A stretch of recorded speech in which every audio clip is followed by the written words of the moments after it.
Okay, hi everybody. As Casper said, my name is Susan Zeme. I am an employment attorney in Oakland. I have my own practice there. I represent employers, companies, small businesses. I represent a number of co-op type businesses, actually, and I'll just let you know right up front that what I'm going to you may be surprised and you may disagree with what I'm going to talk about tonight, and that's completely fine with me, and I welcome your questions, your disagreement, whatever. Let's just have a conversation about it.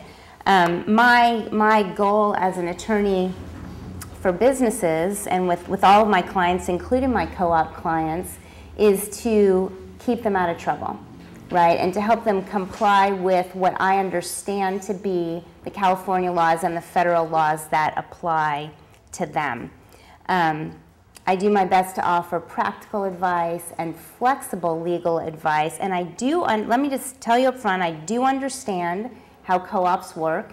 I work with some little ones and some bigger ones, and I know that they operate differently from many other businesses, but what I'm going to tell you tonight is I think you as members or founders of co-op type businesses still have to assume that your workers are employees, and you still need to follow the employment laws.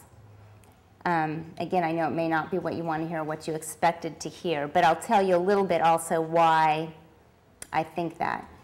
There's some complex legal arguments out there, and I've read several different ones about why co-ops should not be considered employers.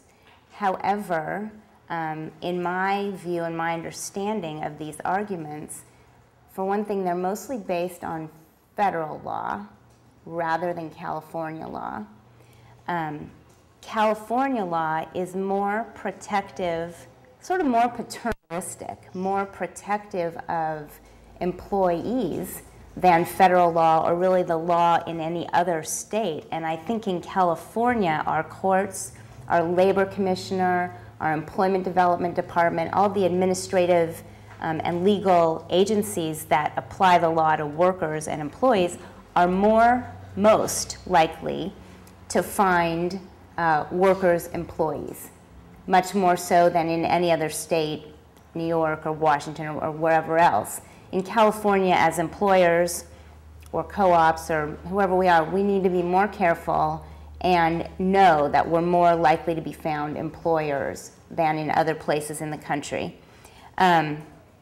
Also, the arguments that lawyers and others make to try and argue that co-ops should not be found employers, they all seem to extrapolate law from that's applicable in other contexts, but there's no law really that says that a co-op, that a bunch of people working together cooperatively are not employees. They're kind of taking law that relates to maybe independent contractors or other types of relationships and saying, oh yeah, this should relate to a co-op as well. I think it's too difficult to successfully make that argument. So one of the main reasons that I advise my co-op clients to assume their workers are employees is that the penalties for doing it wrong, for misclassifying workers as non-employees when the law is going to later find that they should have been employees, the penalties are stiff, both under California law and federal law. The potential penalties include back payroll taxes that weren't paid, interest, probably triggering an IRS audit, attorney's fees for the worker, other statutory penalties, for example, if you haven't paid minimum wage, or you haven't paid overtime, or you haven't given rest and meal breaks. These are all the things that the wage and hour laws require employees have. But if you're thinking, oh, they're not employees and you don't give these things, there are big, expensive penalties. I'm going to talk a little bit more about these requirements as we go on. And as a lawyer, I just feel that the risk is too great not to assume that you need to classify your workers as employees. And again, you know, my perspective is my job as a lawyer is to protect my clients from having those kind of penalties or court cases or administrative proceedings against them. So my advice to you is going to be the same advice I give all my clients, which is these are the employment laws. I'm going to describe them to you, and you should assume that you need to follow them. Okay, so just some very basic, this is all stuff that's not in my outline, but I wanted to make sure I just kind of set it up front. Some basic things that you need to kind of know going in if you're starting a co-op is, number one, like I said, I think you, unless you get specific, very specific legal advice from somebody knowledgeable, not only about the law, but about your very specific situation, that tells you, okay, you don't need to classify them as employees, and I think that's going to be hard to find. But unless you have that advice, you need to assume that the workers are employees. You need to have workers' compensation insurance, something that you might not think about. You may not use unpaid volunteers. That's something that comes up in the context of co-ops quite often. And I get this question from my small co-ops especially is, oh yeah, this is how people want to work. They don't want to be paid. They want to volunteer. And what if it's an apprenticeship program or some kind of thing like that? Is there some way to get around that can utilize it? So I'm going to repeat the question for the video, and if I forget, somebody remind me, please. So the question is, what if it's an apprenticeship program or an internship or that kind of thing? If you so apprenticeships and internships have very specific legal requirements. I can't give you all of them off the top of my head, but for example, they need to be generally done through an academic program. They need to benefit the apprentice or the intern, but not the company.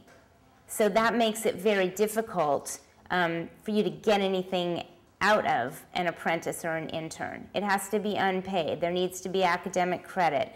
They have to be doing work that is not the same work you would have a regular worker do. So when you put all these requirements together, the whole idea of an internship type of program is it doesn't really benefit the company or the co-op, it benefits the intern. And if that's what you're looking for, it's a possibility, but my guess is it's not really what you're looking for. So I think in terms of replacing a worker with an unpaid intern, it's not really workable. It doesn't really work. Again, you're assuming that you have employees. You have to know that you have to pay minimum wage. In San Francisco, minimum wage is $9.92 an hour. In California, outside of San Francisco, it's $8. Nationally, it's, I think, $7.25. So you, going in, need to assume that workers have to be paid at least that minimum wage. You have to know that your workers need rest and meal breaks. So all these kind of general employee laws that I'm going to talk about. Another thing is you need to check immigration status of your workers. Everybody needs to complete an I-9 form and show documentation of the legal right to work in the United States. Again, just kind of fundamental ideas that if you're not in the mindset of having employees, you may not be thinking you need to do these things. So any questions before we jump in a little bit more? Well, I have a question. Are you familiar with the New York District Court case from 2009 where people who were from the World Trade Center were forming co-op, and they put in a lot of time into setting up restaurants, and they were classified, and they asked for payment from the co-op. They were classified as partners.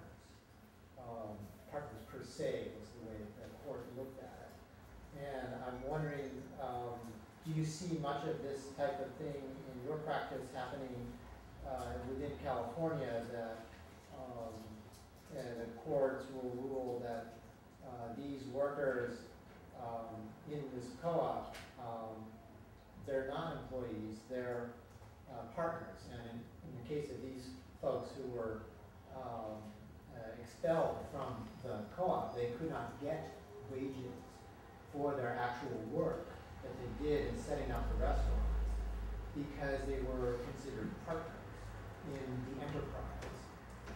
So the question is, am I familiar with a New York District Court case that held that people setting up a restaurant were partners as opposed to employees?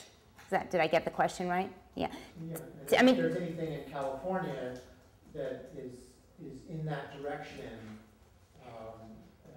basically saying, no, you're not an employee, you're a partner in a venture. So I am not familiar with that particular case. And what I do know is there has not been a case that recent in California on co-op versus partnership kind of issues. However,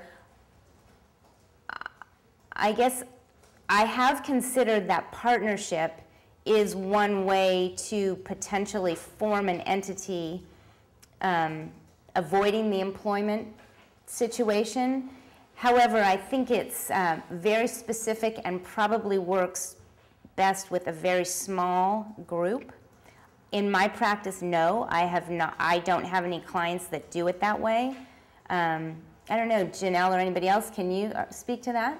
Yeah, you know the wages co-ops that do the greenhouse cleaning, they're all formed as limited liability companies, and I kind of think that they have 20 or 30 members each, so they're a big entity, and they don't consider themselves employees because they're an LLC, and I don't actually know why is it that the managers of an LLC, the members, aren't considered employees.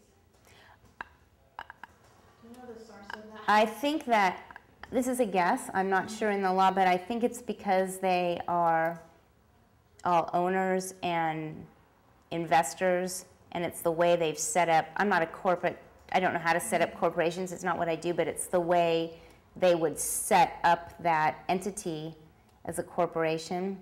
I don't think it applies across the board. I can't really answer that more specifically. Okay.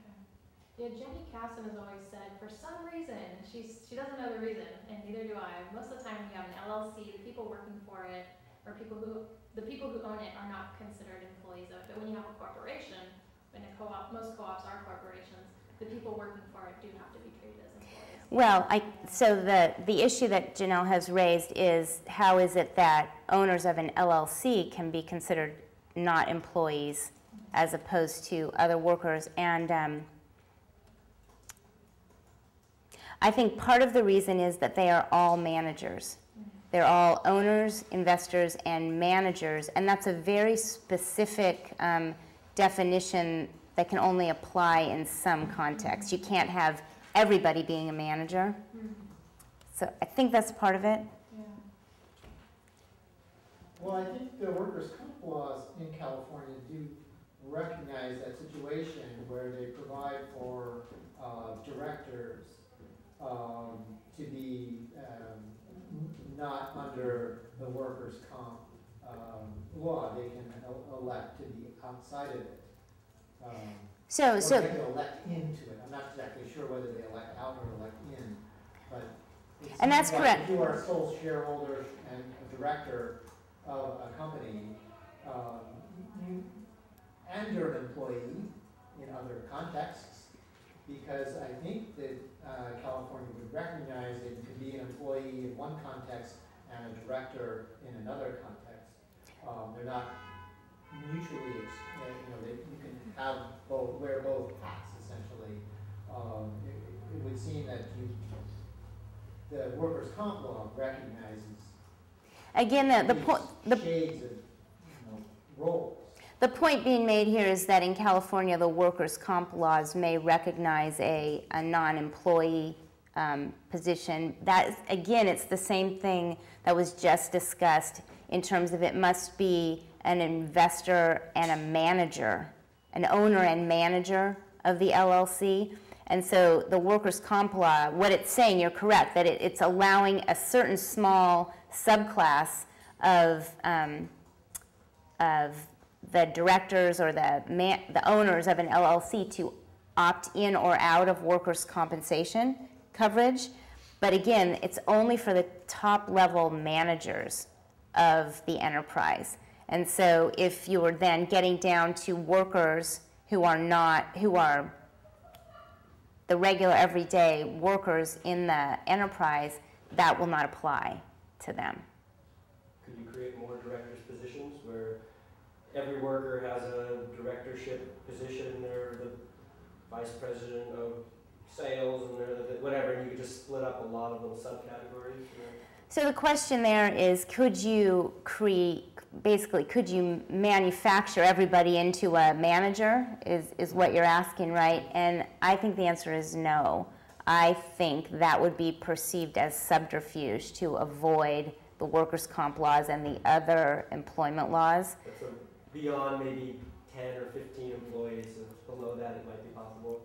As far as I know, there's no number given, but the courts look at the enterprise to determine, I think they have to be shareholders, which isn't a problem. They have to be managers, which means they are managing the enterprise, managing and supervising other employees.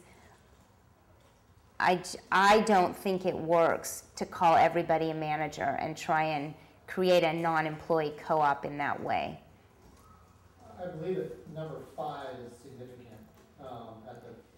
Under federal law, there is a presumption that if there are 5 owners, that they have an executive classification. So if you have 5 worker owners who are the 5 shareholders, owners, all their investment is at risk, the federal government would accept that as they are presumed to be executives and exempt from the federal fairly standards, whatever that is. So the point being made here is that under federal law, the courts may consider that 5 is a number of shareholder owners, managers who would be considered exempt. That may be true, I'm not sure, but I do not, I'm pretty sure that is not correct under California law. And in California, we always have to focus on whichever set of laws is most, really least beneficial to the enterprise in many ways, but most protective of the employees. And in California, I'm pretty sure that there's no number that exists like that. So in California, what would you need to do to prove someone is a manager or investor or owner? Like what would you recommend that they do to illustrate that? So the question is, in California, what would you need to do to prove that somebody is a manager, investor, owner? And again, we're just talking about workers' compensation right now. And it's very fact specific. I think, again, it must be a very small number of owners. They must be running the enterprise. It's just, I think it will be seen as subterfuge and manipulation if you broaden it out to, let's just take a number, 100 people, and say, oh, we're all investors, we're all running the enterprise. But those are the people doing the day-to-day work in the enterprise. There's no way that our courts are going to allow them to be exempt from workers' compensation. Just as a matter of policy, that's not going to happen. So again, I think it needs to look like a very small, picture a pyramid, the very small group of owner managers at the top with other workers branching down below. The line would need to be drawn close to the top, which is why I don't think that model works for a worker cooperative trying to achieve the ideal of having everybody be exempt. I don't think it works. Perhaps for clarity, it seems that managers might be more defined as managing people than managing processes, because to have that many managers and no people to manage might be part of the subterfuge, as opposed to, you could say they're all managing a process. You see what I'm saying? The point being made here is that could you consider, or I guess what you're saying is, you would need to consider for them to be managers at the top, that they're managing people below them. I don't think it's necessarily true if you take the example of, let's just say there are only 5 people in the enterprise. and maybe they are the owners, investors, managers. They're all really legitimately have invested their assets and are personally liable and are making all the decisions. Then I think it may legitimately be that they could be considered owner-managers and be exempt. And again, we're just talking about being exempt from workers' compensation. I think that might be okay. But it's just as you look at a larger enterprise, I think the analysis becomes more complicated. So you don't have to have people to manage to be called a manager? I do not necessarily think so, but as the enterprise grows, by definition, that's gonna become part of the analysis, because this is my legal opinion. I don't believe you can have 100 people in an enterprise all being considered managers and exempt from workers' compensation. So somewhere in the middle, there may be a number, but there's no case out there in California that tells us, 15 works and 17 doesn't work. Susan, you're welcome to run however you want your workshop, but I just want the audience to know that we have a lot of material. There's 6 pages of notes, so maybe we can hold off some of the questions towards the end. And so let me just say on that too that I did make this nice kind of very detailed outline, and there's no way we're going to get through it all. So I don't even hope to get through it all, and I'd rather focus on the parts that are most of interest to you all and take this with you. And if you have, my email address is on it and my phone number, and if there is something in here you want to talk more with me about, feel free to contact me. I'm more than happy to chat with you or email with you about it. But let's actually jump into it a little bit. I'm gonna guess what I think is of most interest to you, and I'm gonna go quickly over the parts that I think are not so interesting and focus a little more on what I think is my view of what I think is important for you to know, or what I think you might be more interested in. So the first topic I have is the equal employment laws. And again, I think it's something that you may not consider, because as you're going into setting up a co-op, you may not really think it's an issue for you, or you may not think that these people are employees for you. But I want to just raise your awareness of these laws a little bit, because my view is you need to go into your co-op assuming that you need to comply with these laws. So in California, again, we have federal laws and state laws that govern equal employment opportunity, or these are the anti-discrimination and anti-harassment laws. So the federal laws is the Civil Rights Act of 1964, or Title VII, which is how we refer to it commonly. Title VII prohibits discrimination on the basis of race, color, religion, gender, or national origin. It applies to employers with 15 or more employees. The federal laws were formed kind of piecemeal. They started with the Title VII, and then other things were added. So we also have the Equal Pay Act, which requires that men and women be paid the same thing for the same work. We have, sounds basic, but we needed a law to require that. We have the Age Discrimination and Employment Act, which protects workers who are over 40 from discrimination on the basis of age.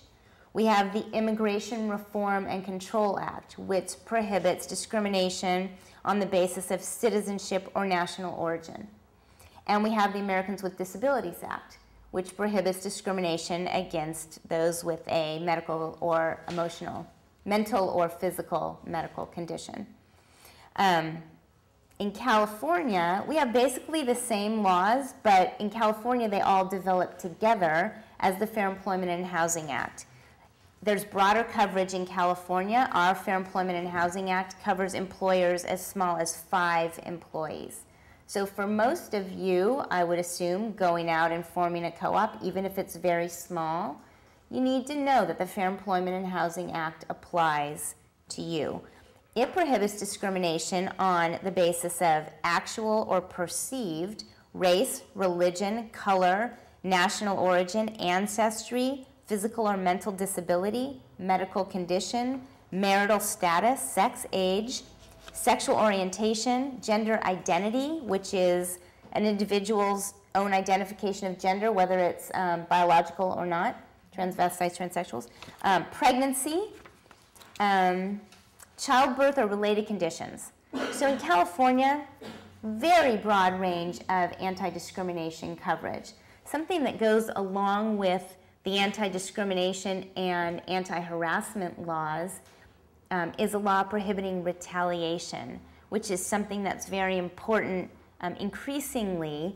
And what that refers to is if somebody tries to protect a right either of themselves or another individual that's protected under the Fair Employment and Housing Act or Title VII, an employer cannot retaliate against them for doing so. And that may sound very natural, but retaliation is actually very natural. And sad to say, many of my clients get in trouble that way because somebody raises a complaint of, let's say, sexual harassment or race discrimination or whatever it might be, and the employer's gut response is to say, oh, I don't want to work with that person anymore, let's get rid of them. They feel bad, they feel angry, and that's what's prohibited by the retaliation laws. And it's also important because if there is a lawsuit or a claim that results out of alleged retaliation and it goes before a jury, it makes juries very, very angry. And they will sometimes, even if they find that the harassment or discrimination claim was not valid, they'll still rule in favor of the employee on a retaliation claim and award a lot of money. So because it is such a sort of gut response, and because it does make juries and labor commissioners and administrative law judges and all so angry, it's something to just be aware of. Employers are liable under the Fair Employment and Housing Act and Title VII for the acts of the company or the co-op, whatever the entity is, for the acts of supervisory employees. So even if a supervisor does the harassing or the discriminating, and maybe the owner of the company didn't order it or didn't know about it, the company is still going to be liable for that. Also, individual employees, managers, or even coworkers, even same-level coworkers, are liable for their own acts of harassment. So let's say there's, just to be stereotypical, a male supervisor harassing a female subordinate employee.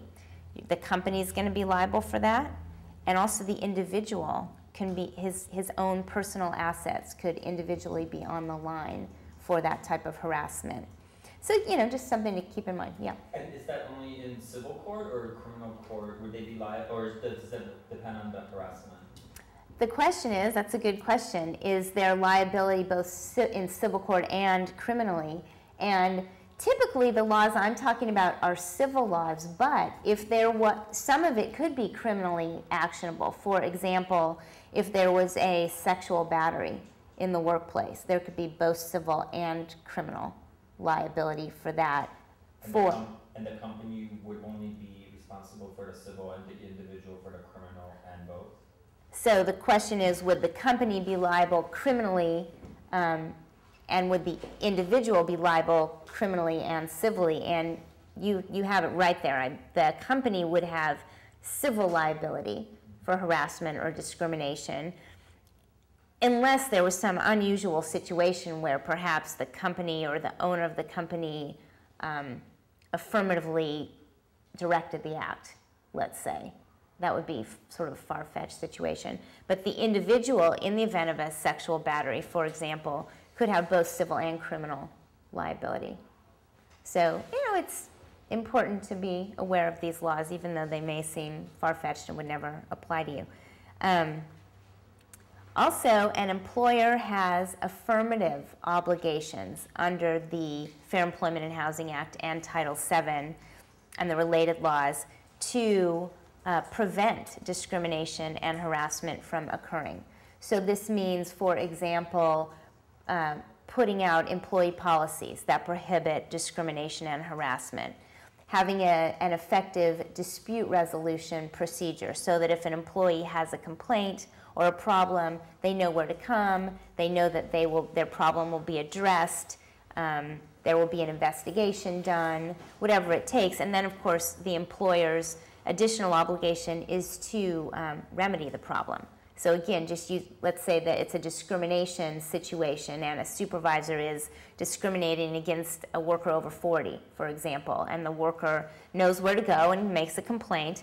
It's the employer's obligation not just to say, okay, yeah, great, thanks for bringing your complaint, but to do something to end the discrimination or harassment, which may involve disciplining the supervisor, removing the supervisor, separating the two, whatever remedy it takes to be effective there.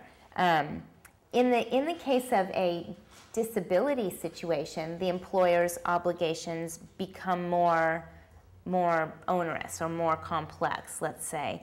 In fact, disability situations are very challenging, really, and very difficult in the workplace because I think they involve really the employee's ability to do the job, and because this may show my bias a little bit, but because they do tend to arise sometimes when an employee's being criticized for poor performance, and then the employee may come back and say, well, yeah, but the reason I can't do my job well is because I have X disability.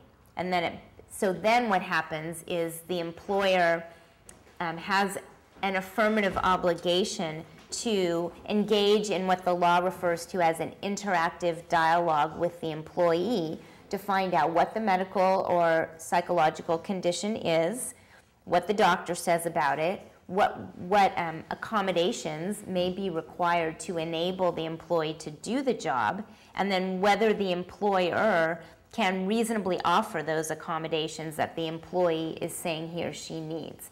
And so that often gets into a back and forth kind of dialogue between the employer, the employee, and the employee's physician. And they can become very stressful and heated and sort of aggravated because expensive as well, time consuming, the lawyer gets involved, and that it becomes a very challenging situation. So not always, but actually, one of my clients had a situation recently that was very easily resolved. So I'll give you an easy example, but that was the exception rather than the rule. In this particular case, the employee, it was a new hire. Upon being hired, the employer, this is actually a co-op employer, asked the employee, do you have any medical conditions that would affect your ability to do your job? That's a reasonable question. Once an offer of employment has been given, perfectly fine to ask that question. The employee said no. But within a couple of weeks, the employee is needing lots of breaks, lots of time away from his workplace. And then he says, I need to be able to eat every hour or every 2 hours, whatever it is. I need to take long breaks during the day. And the employee supervisor begins to think, I don't know if we can manage this. So I get the call from my client, what do we do? So I say, okay, you tell your employee you need a note from the doctor, his doctor, about what his needs are, how his condition affects his ability to do his job. Let's see if we can accommodate it. So there's resistance. The employee doesn't have a doctor. It all gets a little complicated. My client says, go find a doctor. Actually, the employee did go find a doctor. But you would think normally that an employee with a medical condition has a doctor, right? So that was a little curious. Anyway, found a doctor, came back with a note that said he needs breaks every 2 hours and he needs to have access to food in the workplace. It's a diabetic employee. Turns out this was easily accommodated. He's a good worker. Everyone's happy, and it's working out. This was the easiest one I've ever had, I think. So, yeah. You mentioned that once the offer of employment has been made, if you have a job description that you're hiring for, and you end that job description, please apply only if you can fulfill this job as it is specified. I mean, is there such a thing where you kind of preempt the situation, saying like, you will be required to pick up boxes that are 50 pounds. Can you do that before we make you the offer? Right? So the question is, what if you have a job that has very specific physical requirements? How should you approach asking that in the job interview? Is that the question? Or even psychological or mental ones, such as like dealing with customers one after the other that might stress you out. Like, and I don't know, maybe later on you can comment if there's a difference in the law between physical and psychological one, but first this one. So adding on to the question, what if there are psychological needs of the job? It might be stressful, dealing with customers, that kind of thing. So my advice, which I was actually going to mention in a moment, was during the hiring process, either during the interview or on the job, it wouldn't really be on a job application, but you could have a written job description, or there could be just an oral description of the position given to the applicant. Yes, absolutely. You want to describe the position and the workplace environment, whatever it is, to the applicant, and say, this is the job, can you do this? And not only that, you may, depending on what it is, you may want to test the person, or ask, you're going to ask for references. You may want to contact references and say, can this fellow really lift 50 pounds? Or can this woman really interact with 20 customers a day in a stressful environment? Yes, you're going to absolutely want to describe the position in detail, the physical, emotional, psychological requirements, whatever they might be. But in terms of saying, do you have a medical condition that may affect your ability to do your job, you're going to make the job offer, and then you're going to ask that question. By law. Yes. Is that because the question, you can't ask it before they're hired? Because that could indicate discrimination in your hiring process. So I'm going to talk about the hiring process a little bit, but one of the things that's very important in that process is to avoid any type of question or discussion that might suggest that you are discriminating on the basis of a legally protected characteristic. So, for example, you're not going to ask about marital status or children or age or anything like that. Job offer is given, and then you're going to say, do you need any accommodations to be able to do this job? It's a little bit of a tricky dance. Yeah. Any other questions before we move on to another topic? Did you say that coworkers can be held liable for breaking these laws, and in what circumstances would that be? So the question is, can coworkers be held liable for discrimination or harassment? Generally speaking, coworkers can be held liable for harassment, but not discrimination, and I'll explain the difference. Discrimination may be a company policy. For example, let's say we don't hire anybody over 50 or whatever. That could be a company policy handed down by the owners of the company. And that may be the case, and it may not be the coworker or even the manager's fault if they're required to follow that company policy. However, harassment, which is considered an individual acting badly and doing unwelcome acts toward a coworker or a subordinate employee on the basis of a protected characteristic. Typically it's gender, but not always. It could be anything. It could be national origin, race, disability, whatever. That individual's bad acts towards the coworker or the subordinate employee are considered that coworker, that individual's responsibility. Did I make that clear, that distinction? So no one else but him could be, so not a So the- coworker of him could be responsible. The company would be liable too. So let's just say you and I work together. Let's just say you and I work together, and I am harassing you on the basis of your age. And we're equal coworkers, let's say. I can be liable as an individual for harassing you. The company can also be liable if it knows I'm harassing you, or if it should know that I'm harassing you. If I'm your supervisor, even if the company doesn't know or shouldn't know that I'm harassing you, the company will still be liable. If I'm an equal coworker, they have to know. Any other questions on the anti-discrimination, equal opportunity laws before we move on a bit? Okay. let's talk about the hiring process a little bit. We did touch on it just a little bit, and of course, the equal employment laws lead into the hiring process because they're telling you you need to hire on the basis of how the individual can do the job, not protected characteristics of the individual. Okay, so the hiring process is, the importance of it cannot be overstated, I would say. So often when I'm involved with a client in a difficult employment situation, it's because something blew up, the employee didn't work out for whatever reason. And either I'm saying this to my client or my client is saying to me, how did we hire this person in the first place? Right? And so we look back at the process and try and learn a lesson from it. And so often we realize, wow, we really missed something important in the hiring process. So I just want to talk a little bit about what we can do maybe to avoid those errors. One is the candidate really qualified for the job?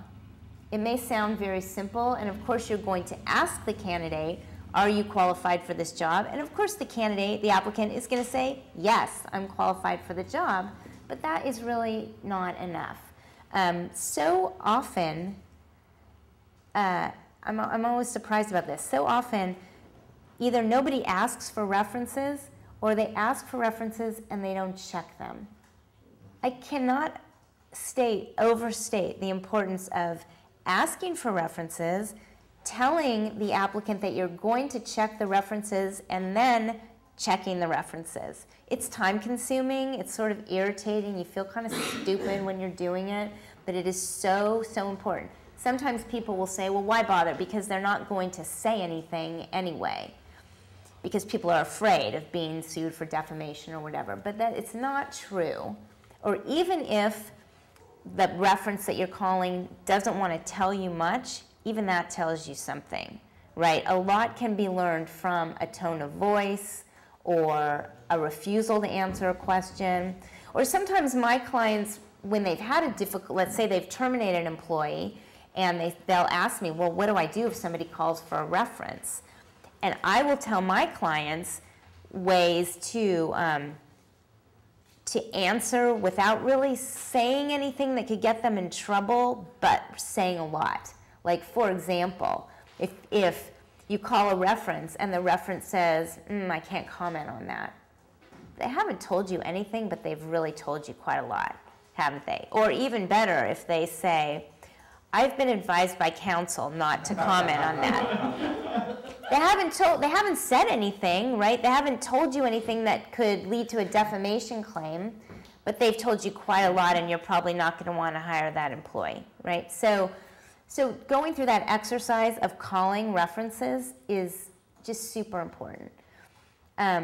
Another thing you may want to do, depending on the sensitive nature or not of the position, is do a background check. Get a private investigator to do just, an inexpensive, quick check. You have to get the applicant's written approval to do that, and there are certain forms and notices, but it's easy and quick. And it's another way of weeding somebody out, not only by what you may learn by the background check, but I've had clients who have done this, and then the person says, oh, no, thanks, I don't really want this job anyway. What about the drug testing, legalities of that, and also probationary periods that's spelled out in terms of to see whether things are going well before they become a full-time employee or something? So the question is, what about drug testing and what about probationary periods? There are several types of pre-employment testing you might consider. Drug testing is one of them. So the legal issue with drug testing is it has to be applied reasonably and fairly across the board. You need to have some legitimate, reasonable justification for drug testing. So for example, if one particular applicant comes in to apply for the job and looks a little shady and you say, I'm going to test this applicant, no, that is not a good idea. But let's say your job involves driving a company vehicle, and you've decided that across the board you're going to do a drug and alcohol screen on everybody who applies for that position because it's obviously driving, safety sensitive, or somebody using some kind of dangerous machinery, or whatever it might be, or working in a hospital, for example, where patients and medications are available, and you test everybody for that position. Perfectly legal, fine, and a great idea. There are other kinds of tests that you may want to do too. I mean, this is very basic, but you may want to test somebody's typing, or somebody's, some computer skills, or whatever it may be, and writing skills. You can give lots of different types of pre-employment tests to make sure the person is drug and alcohol free, if that's important to your position, but also has the skills that you need or that they say they have.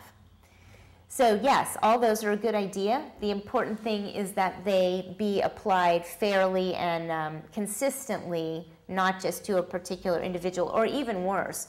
Let's say somebody comes in who's a particular ethnic minority, and you say, I'm going to test just the, X group of people. No, that is going to get you in trouble. But everybody across the board is a good idea, perfectly fine.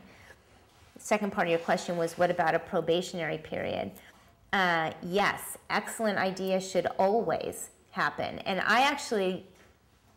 my preference is to call it an introductory period. Because that sounds sort of less penal to me, it sounds more positive. And in employee handbooks and employee policies, I will always strongly suggest that the client says all new hires are subject to an introductory period of X number of days, whatever they choose.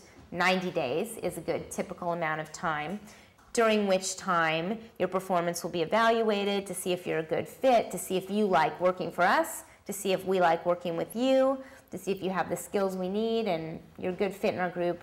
That's great. Keep in mind, though, that hopefully whoever you hire is going to be hired as an at-will employee, which you probably have heard that term and you probably know what that means, but what that means is that either the employee or the employer may terminate that employment relationship at any time, for any reason, with notice or without notice. So you're telling whoever you hire right up front, we want this to be a mutually agreeable situation in order for it to continue. If you don't want to stay, just let us know. If we don't think you're a good fit, we're going to let you know. That's great.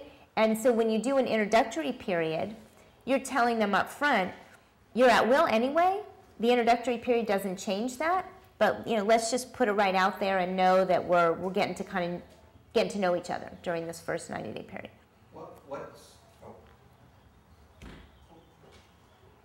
I guess I have a question about at-will employment. Once you pass your probationary period, you're elected to membership in the co-op, and your membership, your bylaws specify that to be expelled from membership, certain conditions must be met. You have to have a hearing, get to contest the, prior to expulsion, you get to contest it and so forth.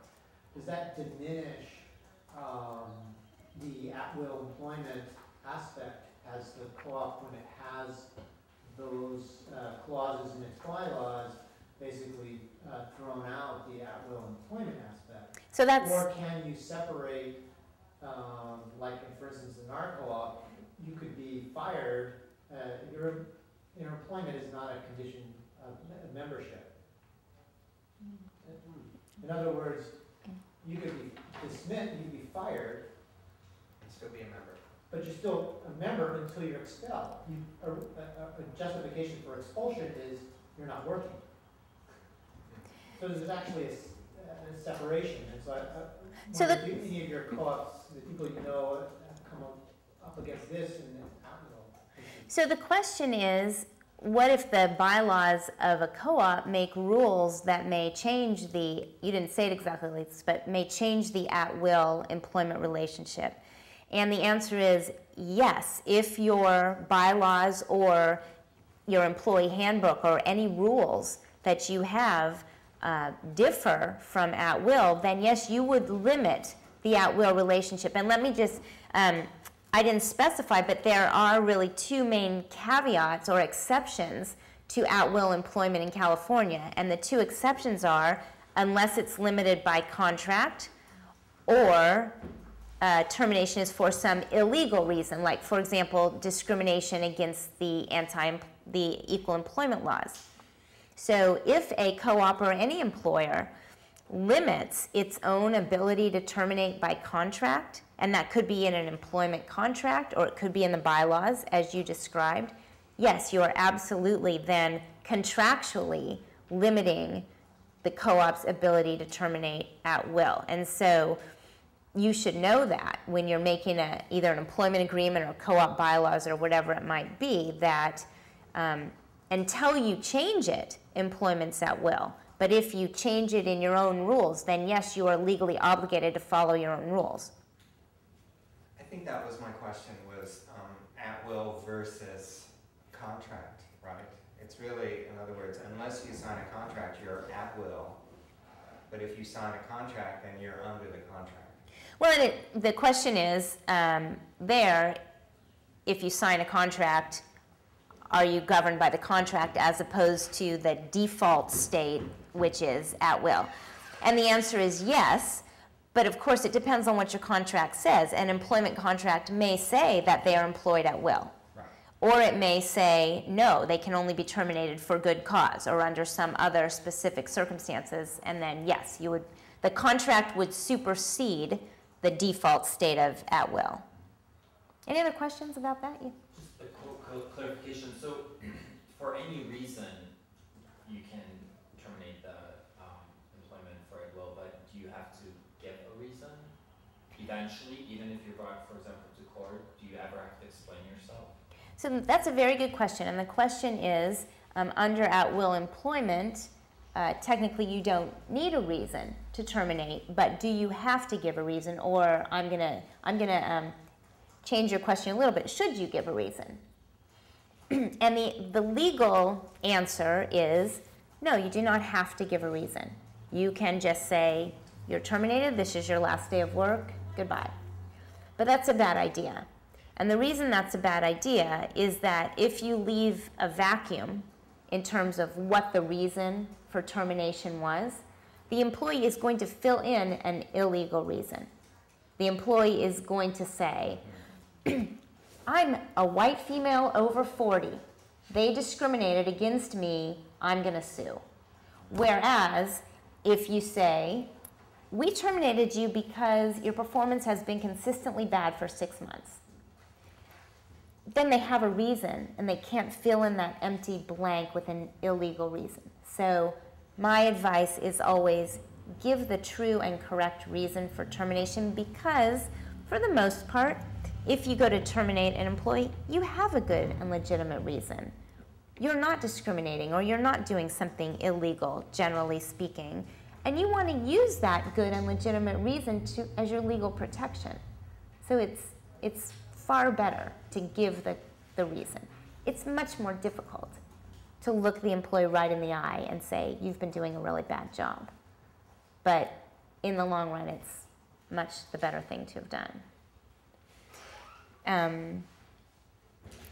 We touched on this a little bit, but one more piece of advice in terms of avoiding that bad hire that gets you in trouble is describe your workplace and the job to the applicant. It sounds very basic and common sense and like, oh yeah, of course everyone would do that, but everybody doesn't do that. And I'll just give you one example from my practice. This happens to not have been a co-op employer, but a client of mine was a real estate development company, and they employed a lot of construction guys who were coming in and out of the office. And they kind of have their own lingo and their own way they conduct themselves, let's just say. And they hired a young woman as a receptionist to sit at the front desk of this office. And she was very morally conservative, religiously conservative. I'm sure a nice young woman, I never met her, but pretty prim and proper. And that was all fine, and they liked her, and they thought she was lovely. But they didn't really warn her that these kind of like tough, raunchy guys were going to be coming in and out all day long, swearing up a storm, doing kind of the guy thing, whatever. And she couldn't manage it. And she ended up suing this client of mine for discrimination on the basis of religious beliefs, because they would not change their workplace. They couldn't change their workplace to accommodate her religious beliefs, which were no swearing, no, rough talk about women, whatever it was that was going on, and you can imagine, and but in hindsight, as we were working through this situation and they were saying to me, God, how do we ever hire this person? She was never going to be a good fit in our office. We talked about how, if they had just said to her up front, and of course it didn't dawn on them because this was normal to them. They didn't think, oh, this is unusual, right? But if they had just said, we want to let you know, these are the kind of guys that are walking in and out of here all day long. Are you good with this? She probably would have said, oh, no, thanks, and not taken the job, right? So in hindsight, that was a really good lesson learned about whatever it may be. I have another client right now where they play really loud music in their workplace, and different workers have the choice of the music on any given day. One worker was very offended by some particular music that was being played very loudly in this workplace. And again, it didn't dawn on them to describe this to the applicant because it's normal to them, but it is somewhat unusual. And if they had described it, maybe this worker would have said, this is not the right place for me. I'm not going to take this job. But that turned into a little bit a sexual harassment kind of situation. And again, in hindsight, we thought, oh, if we had said something going in, this wouldn't have happened. So just a heads up, it's just something to think about. Whatever kind of unusual circumstances that may be in your work environment, you're going to want to describe that to an applicant just to see if they feel like they fit in. Another kind of, yeah. Really quick backtracking, I forgot to ask. For the testing that you should be doing, do you have to pay for the time spent on it? And obviously for the probationary period, they're doing actual work, so I get that. But coming in for a full day of typing, reading, comprehension, do you have to pay them for that? So for pre-employment testing where no work, the question was, I'm sorry, if an employee is doing pre-employment testing, do you have to pay them for that time they're spending doing the testing? You didn't ask this, but I will say, you obviously have to pay for the test if there's some cost associated with a drug test or some test being administered. For a test where no work is being done and no training is being given, technically you do not have to pay. No matter how long, whether it's I think a full day is pushing that. So if you're giving somebody, let's say, a typing test or a reading comprehension or whatever it is that takes half an hour or an hour, no. If you're asking somebody to show up for a full day, technically, if it's purely testing, you don't have to pay them. But I think that's pushing the limit myself. I was related to that. I work at a bicycle delivery company, and we like new hires to ride along with one of us for a day, basically so that they can actually see what the job is like, and we can kind of see whether they're up to snuff as far as the physical requirements. They're not technically doing work, but it's a little bit like training. Are we supposed to pay them for that? So the question is, this is specifically a bicycle delivery company, and they have applicants ride along for a full day? Yeah, it would be like the last kind of thing in the interview process that happened. But yeah, I mean, like 7 hours, so almost full day. So they're riding along for 7 hours, a full day. The question is, do they need to be paid for that time? That, to me, looks like training. So my advice would be to pay for that day. If we didn't hire that person, then we just have them sign an IC contract or something and cut them a check. Well, and that person is not an independent contractor, and I would not go that way. Okay. So that will get you in trouble. I would not do that. But if you don't hire them, Call it paid training. I think you need to pay them for that day. Okay. Yeah. Does the payment have to be like, or could it be a gift card at the local, Safeway or something? Does it have to be wages, or could it be some other compensation? Well, the question is, does it have to be a check in money, or could it be some other compensation?